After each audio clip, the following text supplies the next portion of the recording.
I was just cleaning out my dad's garage. I didn't expect I'd be able to afford a brand new McLaren. It started the way a lot of things do, by accident. Mike wasn't hunting for treasure. He wasn't even feeling nostalgic. It was just a rainy Tuesday in late March, and the Wi-Fi was out again. The garage was overdue for a purge anyway. His dad's things had been piled there for 2.5 years, exactly as they were when they loaded them in, after the wake. Mike didn't especially like being out there. The smells got to him. Old rubber, motor oil, the sourness of damp cardboard. There was something about the air in that garage that hadn't moved since the 90s. He grabbed the box off the top shelf just to do something with his hands. It was crushed a little on one side, barely holding its shape. One of them, him or his brother probably, had scribbled "Dad's crap" across the top in dried-out black marker. Inside, it was pure time capsule. A few cracked baseball gloves, fingers curled in like claws. Some old Mets caps, sweat-stained and sun-faded. A tin of enamel pins from forgotten teams. Underneath that, ticket stubs. Dozens of them, some brittle as leaves. Mike read a few out loud to himself. June 9th, 86. Shea Stadium.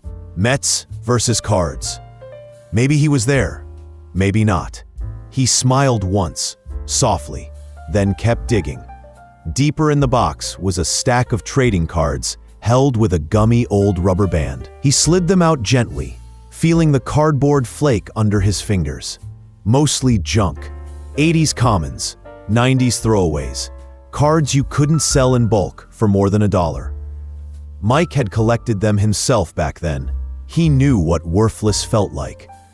But there was one that wasn't like the others. He almost missed it. It was slightly warped, wedged between two thick packs of late 80s Donruss. No plastic sleeve, no hard case. He held it carefully. It was soft with age, edges rubbed almost smooth. The print on the back was minimal. No modern gloss, no QR codes or holograms.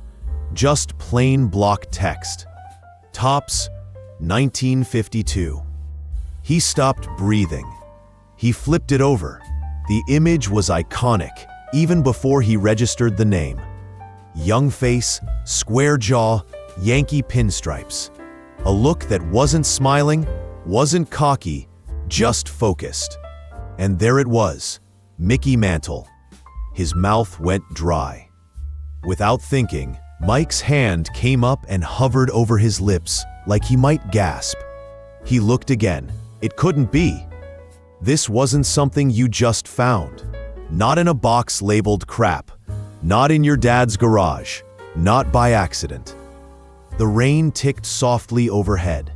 A breeze outside jostled the back door, and somewhere across the house, a cabinet creaked. Mike didn't move, didn't speak. He just sat there, cross-legged on the concrete, a worn piece of cardboard pinched gently between his fingers. Alone, in silence, holding something that shouldn't have been there. Mike couldn't stop looking at it. He propped it on the edge of his workbench, using a dusty flashlight, then stood back a few feet, just to see it in a different light. The edges were softer than he'd first thought. The color had that yellowed warmth, sun-aged, not printed. It didn't shine like modern cards. It absorbed the light. He Googled it. Typing felt absurd. 1952 Mickey Mantle baseball card value. He hit enter. Then blinked again. 6 figures. 7 in some cases. One sold for over $2 million. Mike laughed out loud. Too loud. It came out sharp, echoing in the garage like he was trying to convince someone else it was ridiculous. He scratched his beard and stared at the screen. No way. He picked the card up again and flipped it over, looking for a catch. Something fake. A reprint, maybe. But the back matched what he was seeing online. Same fonts, same spacing, even the off-center print and the slightly crooked red border. identical to the authentic signs listed on collector forums. He felt weirdly exposed, like someone might burst through the garage door any second and demand it back. This wasn't the kind of thing that just showed up in a box. His dad wasn't a collector. He liked the Mets. He watched games. But that was it. They never had binders of cards or sleeves or price guides lying around. Just some old junk from the 80s, and that was mostly Mike's. He looked at the card again. Topps, 1952, Mickey Mantle. The print was still there, still real, but Mike didn't feel closer to understanding it. He felt further away. He sat down slowly, eyes still on the card, then looked back at the box. There was something off about it now, like it had shifted. It wasn't just memorabilia anymore. It was evidence. But of what? He dumped the rest of the contents out on the floor. Old rosters, programs, a cracked plastic whistle, a faded Yankees cap that was definitely not his dad's style, and a photo, one he didn't recognize. It was black and white, grainy. Two kids standing in what looked like a ballpark parking lot. One of them had a bat. The other, maybe 10 years old, was holding something out toward the camera. Mike brought the picture closer. The shape in the kid's hand, it looked square, small, card-sized. He flipped the photo over. Nothing written, no date, but the edges were curled with age. His heart was beating harder than it should have. He checked his phone. No new texts, no missed calls. Everything around him was still, ordinary, except this one thing that shouldn't have been there. Mike pulled his phone from the workbench and dialed his older brother. "Hey," he said when Brian picked up. "Weird question. Did Dad ever collect baseball cards? Like, seriously collect?" There was a pause on the other end. "Not really," Brian said. "Why?" Mike hesitated. "I found a card in one of his old boxes. It's a Mickey Mantle from '52. Silence. "You sure?" Brian asked, but his voice sounded more cautious than curious. Mike stared at the photo again. "I think so. It looks real. I've been comparing it online." Brian exhaled through his nose. "I mean, he had some old crap. I remember some Yankee stuff, maybe from Uncle Joey, but nothing valuable. Why? You think it's worth something?" Mike didn't answer. He brought the card and the photo into the kitchen, placing them side by side under better light. The kid in the picture, he looked familiar in a way that made Mike uncomfortable. Not quite his dad, not quite a stranger. Maybe a cousin? The resemblance was loose, but he got out a magnifying glass from the junk drawer. The card in the kid's hand looked similar. Same frame, same posture. He could even make out the faint outline of the Yankees cap on the printed face. The details were blurry, but something in his gut told him it was the same card. He turned the photo sideways, held it to the light. Nothing. But on the edge, barely visible, was a small signature in the lower corner. Not on the card, but on the photo. Someone had signed it, or maybe initialed it. A shaky TS in ballpoint pen. That didn't match anyone he knew. He Googled again. Baseball forums, collector boards, Reddit threads. Most of the stories he found were about estate sales, attic finds, old uncles who had no idea what they had. But no one ever said, "My dad just happened to own the most iconic card in baseball history by mistake." It didn't add up. He clicked through images, then froze at one headline. Mantle rookie card found in shoebox, bought at garage sale for $5. His stomach twisted. Suddenly, this didn't feel like discovery. It felt like theft, like he was holding something someone else had lost. He reached back into the box, checking again for anything he might have missed. Nothing obvious. No receipts, no names, no notes. But at the very bottom, stuck to the flap, was a torn corner of an envelope. It had a partial return address. L Street, Bronx, New York. Mike sat back on his heels. This wasn't his dad's card. He was starting to wonder if it had ever belonged to anyone in his family at all. Mike didn't sleep that night. He left the card on the kitchen counter, just in reach, like it might vanish if he tucked it away. A couple times he got up, flipped on the light, and checked that it was still there. It always was. But so was the feeling. By morning, he'd talked himself into something bold. He wasn't going to sell it. He wasn't even sure he wanted to keep it. What he wanted was to know where it came from, how it got there, and whether he was the rightful owner or just the last guy holding the box. There was a shop in town, half collectibles, half pawn, run by a guy named Wexler. Mike had been there once, years ago, looking for old concert posters. He remembered Wexler had a glass case full of cards behind the counter. Some looked expensive. Mike didn't call ahead. He just showed up. It was the kind of store that smelled like dry carpet and nicotine. The bell above the door jangled when he walked in. Wexler looked up from behind the counter, where he was sorting coins with a loop over one eye. Mike pulled the card from a plastic food storage bag he'd used for safekeeping and laid it gently on the glass. Wexler's eyes shifted, then widened, then narrowed. He took off the loop and leaned forward. "Where'd you get this?" he asked. Voice quiet, almost too casual. Mike shrugged. "Family box, my dad's, I think." "You think?" Wexler repeated. He didn't touch the card. Not yet. Just studied it. "Do you know what this is?" "I've got an idea." "Do you know what this could be worth?" "I've got that idea too." Wexler nodded, still not touching. "Mind if I look closer?" Mike hesitated, then gave a slow nod. Wexler picked up the card like it was a dead bird. Gentle, respectful. He turned it over once, then again. He set it down, took a breath. "If it's real," he said, "it's 6 figures, maybe more depending on condition. And this is damn close." Mike tried to stay still.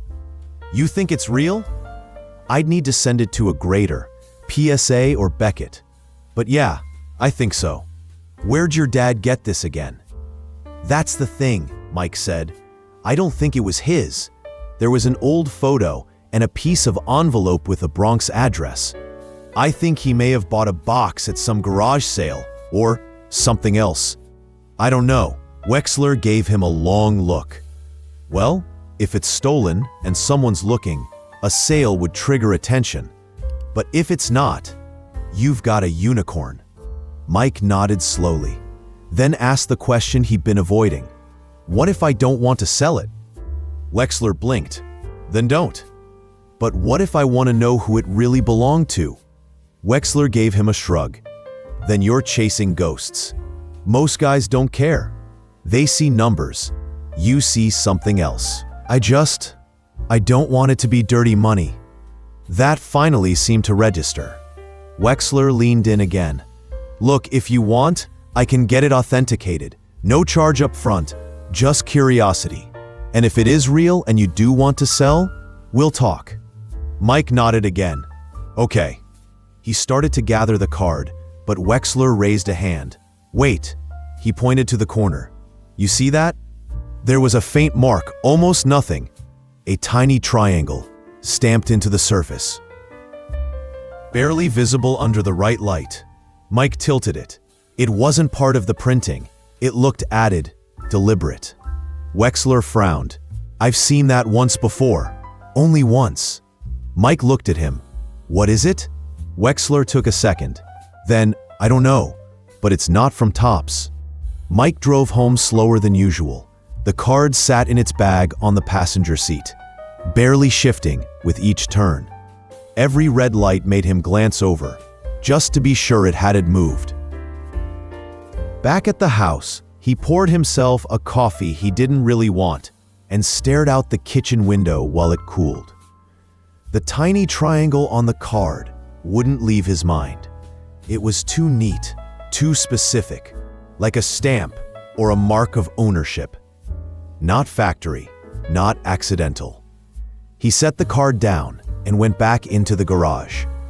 The box was still there, half spilled across the floor. He crouched next to it and began going through every item slowly, this time checking corners, seams, folds. He laid each piece out on the tarp like evidence: the whistle, the programs, the cap, the envelopes. Nothing. Then he found a folded scorecard with a piece of tape stuck to the back. It was brittle, yellowed, but when he peeled it open, carefully, slowly, a sticker fell out. No, not a sticker, a label, laminated, about the size of a playing card, and on the bottom right corner, that same triangle. Same angle, same faint emboss. He turned it over. The front had handwriting, faint blue ink, half-faded words, Series 3, date 9/21, lot ref A5. Lot? Mike stared. His brain felt half a beat behind. He opened the envelope fragment again. The Bronx address. Could there have been an auction? A collection? Maybe even storage? He pulled up his laptop and typed slowly. Triangle stamp on top's mantle card. Bronx, lot A5. Nothing helpful. He tried again. Triangle embossed on vintage baseball cards. One forum thread popped up from 2014. One guy asking if anyone had ever seen a tiny triangle pressed into a mantle rookie. One response, vague. If it's stamped, might be from the Tellamore archive. Those weren't supposed to be in circulation. Tellamore? Mike opened a new tab. He searched the name, narrowed it by year. 1960s, then 1970s. A few articles came up. One mentioned a defunct photo archive, privately run, bought out in the early 80s after a fire destroyed their warehouse. Another linked it to a legal dispute over property rights. A card collection that was never fully recovered. Mike sat back slowly. There was no official proof, no certainty. But the pieces, they were starting to point. This wasn't just a card someone forgot in a shoebox. It might have been part of a lost archive, and that meant it didn't just have value. It might have history and a paper trail. A paper trail someone else could be looking for. Wexler mailed the card in for grading on a Thursday. He'd wrapped it in 3 layers of mylar and foam board, slid it into a tracked FedEx envelope, and personally handed it to the courier. Mike had watched the whole process like a nervous parent, sending a kid to school for the first time. Then came the waiting. 10 business days minimum. But by day 6, Mike was already checking tracking numbers compulsively. He kept the label with the triangle in a drawer, away from sunlight. The photo, too. Every time he walked past the box in the garage, he slowed down, like it might whisper something he hadn't noticed yet. Then, on a Monday night, his phone rang. Unknown number, Bronx area code. He let it go to voicemail. A minute later, it rang again, same number. Mike picked up this time. Hello? A pause. Then a woman's voice, clear, older, direct. Is this Michael Lawson? Yes, he said slowly. This is going to sound strange, but I think you may have something that belongs to my uncle. Mike didn't speak. I've been looking for it for years, since 1984. We believe it went missing after a storage fire in the Tellamore building. There was a box. It contained memorabilia. Among them, a card, a mantle rookie. It would have a small triangle imprint in the corner. Mike's chest felt tight. Who are you? He asked. My name is Ellen Stoneham. My uncle was Thomas Stoneham. He was a photo archivist and part of a legal case regarding the Tellamore property seizure. Some of the recovered items were redistributed. Wrongly, we believe. I've been trying to trace what's left. That card is one of them. Mike stared at the kitchen floor. He could hear the fridge humming behind him. "Where did you get this number?" he asked. "From PSA. Your name was attached to a submission flag. I didn't ask them to share it. They volunteered it, off the record." Mike rubbed his eyes. "I'm not trying to do anything shady. I found the card in my dad's stuff. I didn't even know it existed." There was a pause. "I'm not accusing you of anything," she said. "I'm just asking. If you're willing, please call me back. We can talk." Then the line went dead. Mike stood there for a long time, phone still in hand, heart pounding like a drum in his ears. He didn't know what to think, so he went back to the drawer, pulled out the photo, the envelope scrap, the label with the triangle. He laid them all out on the table, side by side. Mike didn't sleep again that night. He sat on the couch with the envelope scrap in one hand, the phone in the other. Her voice still echoed in his ear, calm, serious, too specific to be fake. He finally called her back, just after 9 the next morning. Ellen answered on the first ring. "Thank you," she said. Just that. They spoke for 45 minutes. She told him about her uncle, Thomas Stoneham, a meticulous archivist with obsessive habits and a near photographic memory. He'd cataloged thousands of sports photos in the 60s and 70s. A few rare items had made their way into his personal box: unsigned contracts, test prints, early promo items from Topps, including possibly unreleased card variations. Mike listened without interrupting. At one point, she paused. "I know how this sounds, but if the card has that triangle, it's part of the Tellamore archive. That was his personal mark. He embossed it himself. He used a hand stamp to separate his collection from the warehouse inventory." Mike said nothing for a long time. Then, "So it never should have been sold?" "No," she said. "It never should have left the Bronx." By the end of the call, she offered to send him documentation: old photos, ownership records, even a notarized list of what had been logged as missing after the fire. Mike agreed. That evening, an email came through from PSA. It wasn't a full report, just a preliminary note. "Your submission is being reviewed. Early indications suggest rare variation, unusual provenance, not consistent with standard Topps distribution. We will contact you for further verification." He read it twice, then again. Unusual provenance. That meant it was different, maybe rarer, maybe unique. He reached into the drawer again, ran his thumb across the photo's edge. The boy holding the card, the mark in the corner, the handwriting, the Bronx address. It all fit, and yet none of it felt real. Then he saw something he hadn't seen before. On the back of the envelope scrap, in faded pencil, a line of handwriting. Not a full sentence, just 4 words: Box 7 of Archive. He opened the box and froze. "Subscribe, and you'll see what was inside." Mike opened the box carefully, like it might breathe. Inside were layers of old newspaper, yellow and brittle. Underneath, he found what looked like a filing folder wrapped in twine. No labels, no markings. Just thick, weathered paper sealed tight, like something forgotten on purpose.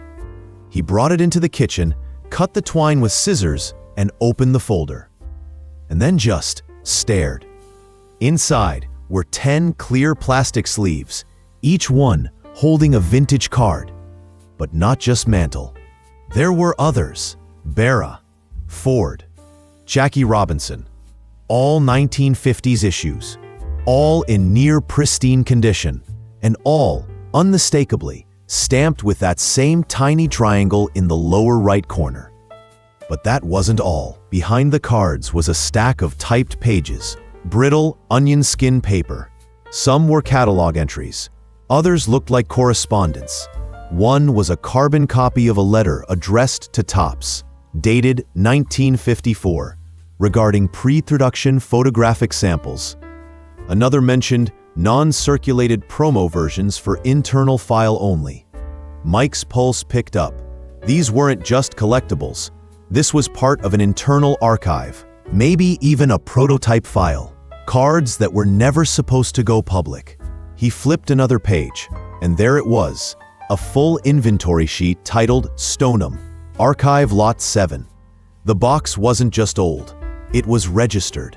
It had a paper trail, a history, and now, him.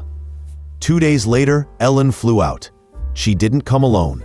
With her was a man in a gray suit, carrying a leather folio and a badge that said he worked for a non-profit trust called the Historical Visual Archive Fund.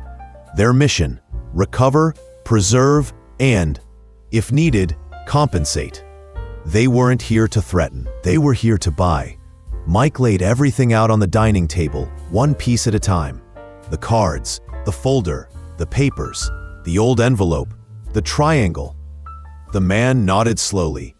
"I've been in this business 22 years, he said. I've never seen a private collection with this kind of documentation." "What does that mean?" Mike asked. "It means the provenance is traceable, which means the archive has value, legal value, museum grade." Ellen stepped forward. "We'd like to offer you something fair, not just for the card, for the lot." She opened a binder. The number written on the offer sheet made Mike's chest tighten. It was more than he made in a year, a good year. And the best part?